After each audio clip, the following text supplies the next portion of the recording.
Hey,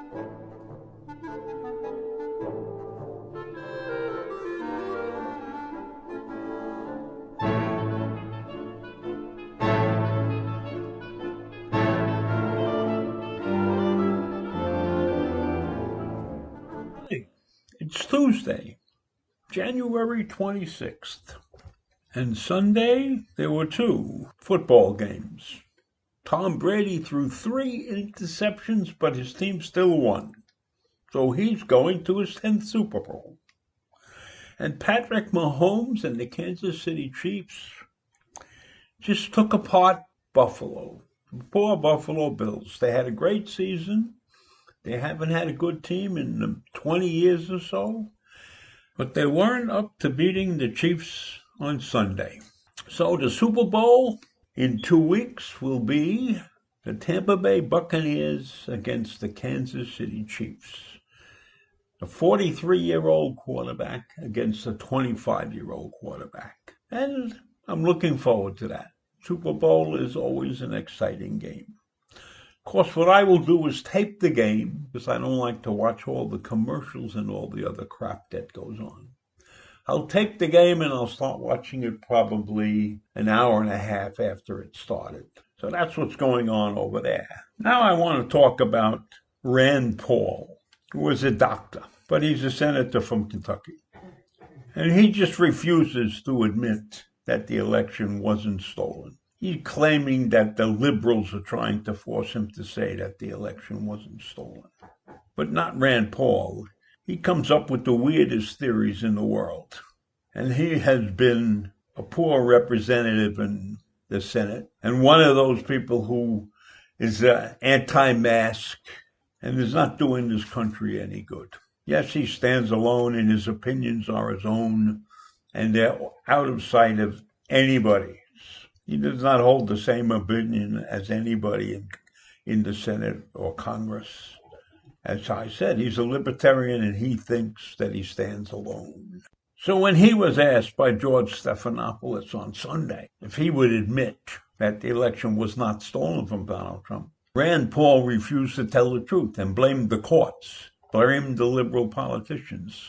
And of course, he blamed the liberal media for his struggles with accepting reality. He continued to tell untruths about the election fraud that he and Trump's allies have continually spouted since his defeat to President Biden. He ranted on and raved about all the untruths. He refused to admit that there were 60 court cases and they didn't win one of them.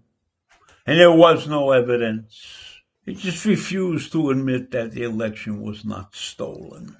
And then he goes on to tell the interviewer, 75% of Republicans agree with me. So what does that mean? Does that mean that it's true that the election was stolen because 75% of the Republicans agree with him? It just shows you how little research people do. That 75% of the Republicans still think that the election was stolen. Not a scintilla of proof. And Rudy Giuliani is now looking to being disbarred because he took part in this nefarious investigation trying to prove that there was election fraud. So here you have two supposedly highly respected individuals.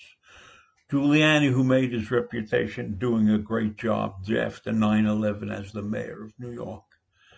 And Rand Paul, who has been a senator for I don't know how many terms. And his father, Ron Paul, who was equally staunch libertarian and believes that the pandemic was a hoax and probably also believes that there was election fraud. And we have people like this, high-ranking people in the government. Scary. Very, very, very scary. The fact that the 75% of the Republicans agree with you, Mr. Paul, is because they listened to President Trump. They were fed the big lie and they're gullible like you are.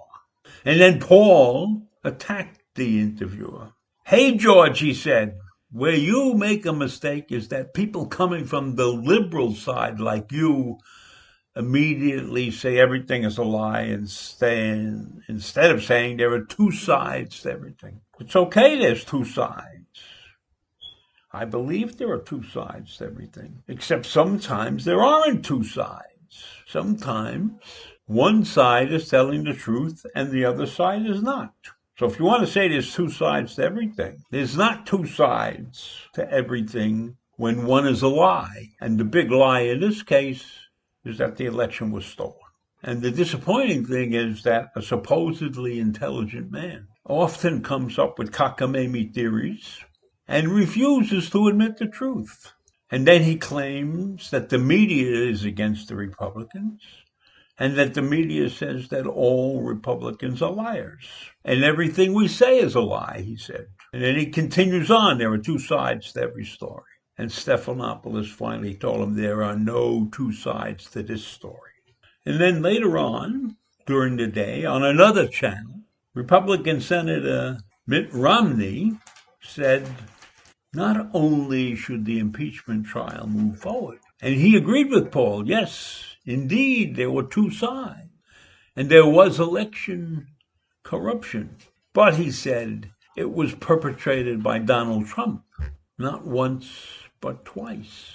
And he said over the last year, it was pretty clear that there has been an effort to corrupt the election in the United States. And it was done by Donald Trump, not by President Biden. That Donald Trump's fantasy about election fraud is one of the biggest crimes in this country. One of the biggest crimes that was ever seen in this country. He created the mantra of election fraud and enriched himself by doing that. Collected $275 million from people so that they could fight this election fraud. And then he marches off to Mar-a-Lago with the money. The money's in a super PAC. He doesn't have it in his pockets. Maybe he'll never get his hands on it. Okay, that's it for now. I'm done and I'm start thinking about other things. I'll see you in the morning. Bye.